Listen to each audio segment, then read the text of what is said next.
안녕하세요. 여러분, 김현옥입니다. 우리 지난 시간에 경계선의 문제에 대해서 이야기를 했는데 오늘도 한 번 더 심리적인 경계선이 왜 그렇게 중요한지에 대해서 이야기를 하려고 해요. 지난 시간에 적절하지 못한 경계선은 인간의 삶을 되게 힘들게 만든다. 그렇게 했는데 조금 더 자세히 설명을 해볼게요. 우리가 어렸을 때 배운 그 세포에 대해서 배울 때 이런 거 배우잖아요. 하나의 세포가 점점점 커지면서 이렇게 두 개의 세포로 이제 핵도 이쪽이 하나 생기고 이쪽이 하나 생기고 그렇게 하면서 나중에는 이것이 두 개의 세포가 되죠.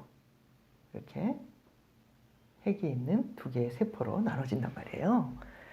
이것과 같이 이렇게 비유를 하자면, 자, 이 세포가 지금 이 두 세포 사이에는 이 경계선이 없어요. 이거는 두 개가 아직 개별화되지 않은 상태죠.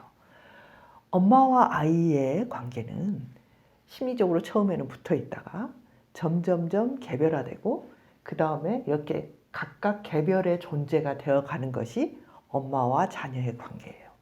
그런데 만일에 이 상태에서 자신의 경계선을 만들지 못한 상태로 성장을 해버린다.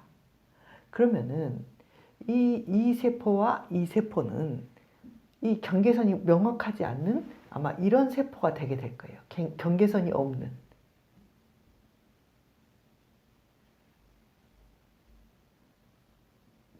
이런 상태의 이제 세포가 있을 수는 없지만 심리적으로 이런 상태가 될 수 있다는 거죠.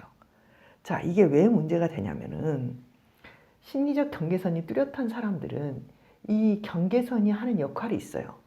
여러분, 세포막이 갖고 있는 역할이 있죠. 세포막은 세포 안에 있는 물질들을 보호하고 보존하고 다른 세균이나 침범에 대해서 이것이 버텨준단 말이에요.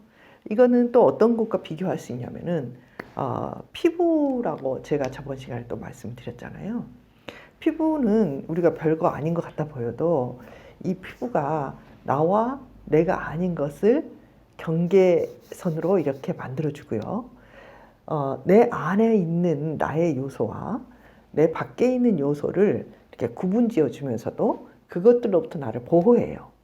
그래서 피부가 많이 손실되면 죽는다고 해요. 왜냐하면 이 피부가 하고 있는 역할이 생각보다 굉장히 많거든요. 병균으로부터 침입을 이렇게 보호하고 내면의 물질도 분비하고 굉장히 많은 일을 하는데 이 피부만 많이 소실되어도 침범을 받고 죽게 된다고 해요. 그래서 화상이 어려운 이유가 뭐냐면 이 피부가 많이 손상되면 화상으로 사망을 한다고 합니다. 저는 이것과 비슷하다고 생각해요. 자, 만일에 나의 심리적인 상태가 경계선이 없는 어떤 면을 갖고 있다면 이 사람들의 특징은 뭐냐면요. 이렇게 외부에서 오는 충격에 굉장히 취약해져요. 다른 사람들이 하는 말에 내가 거의 조금 흔들린 게 아니라 전체적으로 흔들리게 된단 말이에요. 여러분 혹시 가끔 이럴 때가 있잖아요. 이렇게 피부가 어떤 이유로든지 이렇게 벗겨지는 경우가 있죠. 가끔 뭐 이렇게 칼로 잘못한다든지 어디다 이렇게 쓸킨다든지 그래서 피부가 이렇게 조금 벗겨질 때가 있죠. 여러분 피부가 벗겨진 부분은 이렇게 닿기만 해도요 너무 아파요. 심리적으로 똑같아져요. 엄마와 자녀가 이렇게 건강하게 경계선을 형성하고 각각 자신의 체계를 이렇게 가지고 있으면 이 사람들은 나쁜 것을 방어하기도 하고요. 병균을 필터링을 해요. 모든 것을 안 받아들이는 게 아니라 받아들이지만은 적절하게 나를 보호할 수 있는 기능이 장착이 된단 말이에요. 이런 엄마와의 관계, 이렇게 분화되지 못했다고 하거든요. 엄마와의 관계에서 엄마의 생각과 나의 생각, 엄마의 감정과 나의 감정이 어느 정도 완전히 떨어질 수는 없지만은 나와 엄마의 명확한 경계선이 생긴 사람은 이제 세상을 살아가는 데 있어서도 타인과 나의 경계선이 그 정도로 생기게 돼 있어요. 그래서 사람들이 나에게 하는 말, 나를 나쁘다고 하거나 비난을 하거나 또는 뭔가 평가가 좋지 않거나 그건 다 고통스러운 일이지요. 그러나 이 경계선이 없는 사람에게는 그 고통이 엄청나게 크게 쓰나미처럼 몰려오는 거예요. 그리고 영향도 많이 받아요. 그냥 엄마와 내가 건강하게 분리개별화되지 못했다. 그건요. 그냥 그렇게 그냥 그런 말이 아니에요. 그거는 실제적으로 삶을 살아가는 데 있어서 내가 받는 세상에서의 어떤 타격들이 훨씬 강력하게 나를 좌우지하고 내 마음을 힘들게 하는 거예요. 그런데 이런 사람들은 어떤 느낌이 있냐면은 사람들의 말이나 사람들의 관계에서 어느 정도 거리를 두는 것 자체를 꺼려해요. 그렇게 하면 안 된다고 생각해요. 뭔가 이렇게 살았기 때문에 이렇게 된다는 거는 뭔가 거리도 멀어지고 인간은 그렇게 살면 안 된다는 어떤 확신을 갖고 있어요. 그래서 친해지면 너무 붙들게 돼요. 그런데 그 속에서 지지고 볶고 너무너무 갈등이 심해져요. 그렇지만 항상 짝꿍이 필요하게 되죠. 나 혼자 독립된 체계로 혼자 서 있는다는 것이 힘든 거예요. 그래서 이런 사람들은 항상 짝꿍이 있어요. 화장실 갈 때도 꼭 같이 가야 되고 항상 같이 있는 사람들이 꼭 필요해요.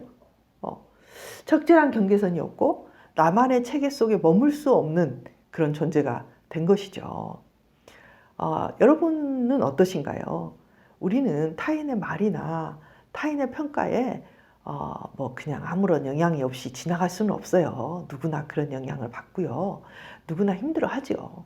그런데 그게 너무나 나에게 충격을 주고 나의 삶을 너무 흔들고 너무 타격을 받고 그 사람이 한마디 하는 것이 밤새 되새겨지고 또 아침에도 생각나고 낮에도 생각나고 끊임없이 그들의 어떤 것에 대해서 내가 흔들리고 있다면 그건 여러분 생각해 보셔야 돼요.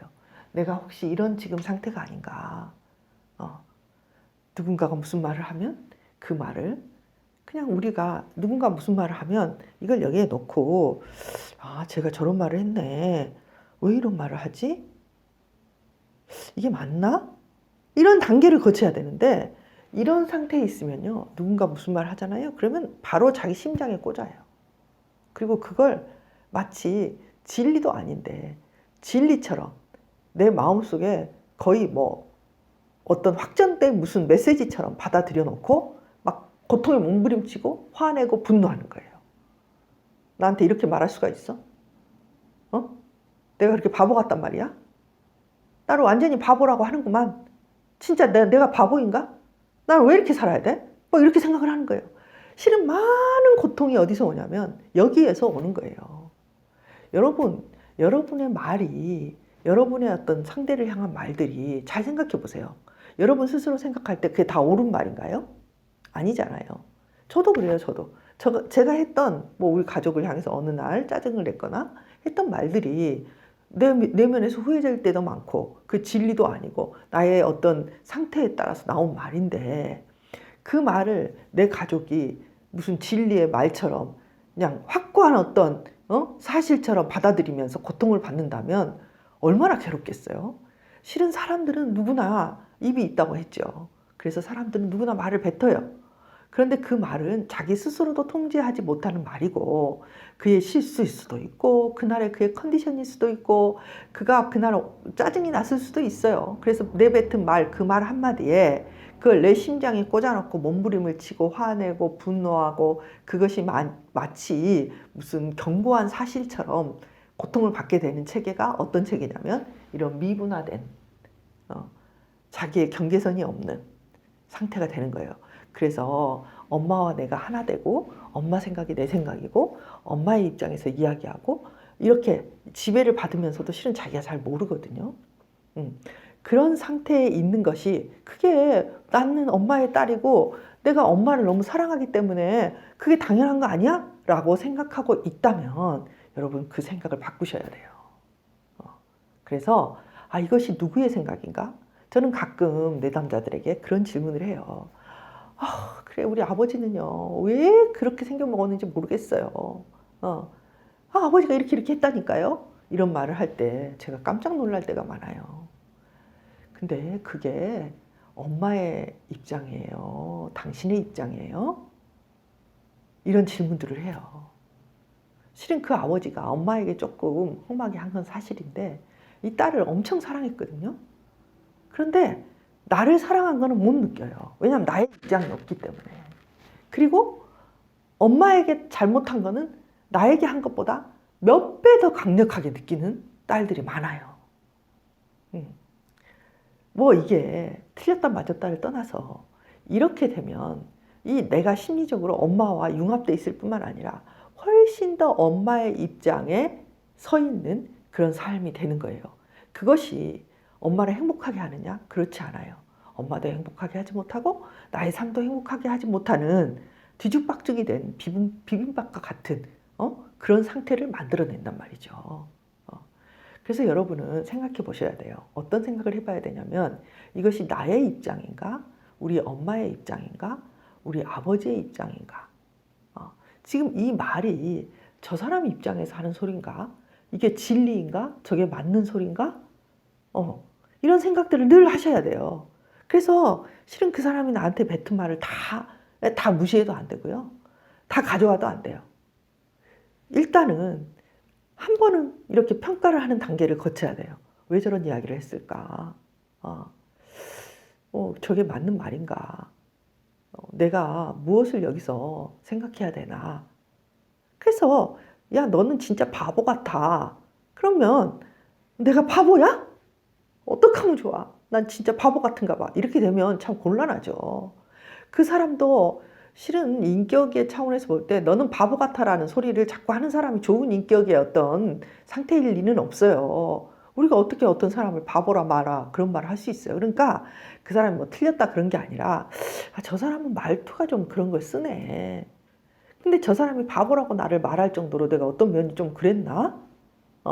이런 것들을 좀 생각을 해보시란 말이에요. 그리고 어떤 조그만 걸, 그 부분은 내가 주의해야 되겠구나. 근데 저 사람이 좀 그런 사람이네.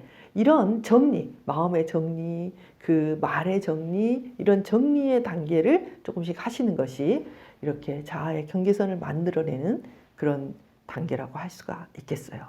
자, 여러분, 오늘 경계선에 대해서 한 번 더 이야기했는데 어떤 면에서 여러분들이 조금 이렇게 와 닿으셨나요? 자아의 경계선 되게 중요합니다. 여러분 안에 확고한 내 자신의 경계선, 그렇다고 너무 딱 닫아버리는 그런 경계선이 아니라 되게 융통성이 있지만 침범당하지 않고 내 스스로의 생각과 내 감정과 나의 존재로서의 나를 침범당하지 않는 그런 경계선의 상태를 만들어 나갈 수 있는 여러분이 되시기를 바랍니다. 다음 시간에 또 만나요.